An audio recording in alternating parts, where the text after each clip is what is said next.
Nancy റാണി എന്ന സിനിമയുടെ promotion പരിപാടികൾക്ക് നടി അഹാന സഹകരിക്കുന്നില്ലെന്ന ചിത്രത്തിന്റെ സംവിധായകൻ ജോസഫ് മനു ജെയിംസിന്റെ ഭാര്യ നയനയുടെ ആരോപണം ഏറെ ചർച്ചയായിരുന്നു. ഇപ്പോൾ തനിക്കെതിരെയുള്ള ആരോപണങ്ങൾ പ്രതികരിച്ചിരിക്കുകയാണ് അഹാന. 9 പേജോളം വരുന്ന ദീർഘമായ കുറിപ്പിലൂടെയായിരുന്നു നടിയുടെ പ്രതികരണം. എന്താ സംഭവം കേക്കട്ടെ. പറയുകയാണെങ്കിൽ 8-9 പേജോളം അടങ്ങിയ ഒരു പോസ്റ്റും വെച്ചിട്ടാണ് പുള്ളിക്കാരന്റെ പ്രതികരണം, അതും ഇംഗ്ലീഷിൽ. നമ്മുടെ മലയാളികൾക്കിടയിലുള്ള ഒരു പ്രശ്നത്തിന് എന്ത് കണ്ടിട്ടാണ് ഈ ഇംഗ്ലീഷിൽ ഒരു പോസ്റ്റ് ചെയ്തിട്ട് എന്നുള്ള എനിക്കിപ്പോഴും പിടുത്തം കിട്ടിയിട്ടില്ല. എന്നാൽ നയന പൊതുവേദിയിൽ തന്നെ കുറിച്ച് വ്യാജമായ കാര്യങ്ങൾ പറഞ്ഞ സാഹചര്യത്തിലാണ് താനിത് വിശദീകരിക്കുന്നത് എന്നാണ് അഹാന പറഞ്ഞത്. വളരെ മോശമായി പോയി കേട്ടോ. അതെ, ശരിയാക്കി തരാം. സംവിധായകൻ സെറ്റിൽ മദ്യപിച്ചു വരികയും ചില സഹസംവിധായകർക്കൊപ്പം സെറ്റിൽ നിന്ന് മദ്യപിക്കുന്നതും പതിവായിരുന്നു.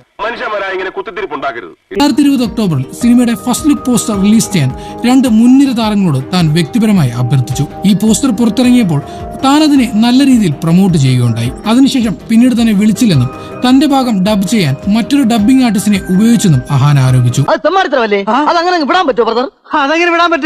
2022 മാർച്ചിൽ മറ്റൊരാളെ വെച്ച് ഡബ്ബ് ചെയ്യാനുള്ള മനുവിന്റെ ശ്രമം പരാജയപ്പെട്ടതിനെ തുടർന്ന് ചിത്രത്തിന് ഡബ്ബ് ചെയ്യാൻ ആവശ്യപ്പെട്ട് അദ്ദേഹം തന്നെ സമീപിച്ചു. തന്നോട് കൂടിയാലോചിക്കുക പോലും ചെയ്യാതെ മറ്റൊരാളെ വെച്ച് ഡബ്ബ് ചെയ്തതിനെതിരെ താൻ പ്രതികരിച്ചതോടെ തന്നെ കുറിച്ച് ഇല്ലാ കഥകൾ പ്രചരിപ്പിച്ചു എന്നാണ് അഹാന പറയുന്നത്.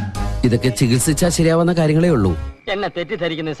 മറ്റു ചിലരോട് താൻ മയക്കുമരുന്നിന് അടിമയാണെന്നും സെറ്റിൽ പ്രശ്നങ്ങൾ ഉണ്ടാക്കിയെന്നും പറഞ്ഞു.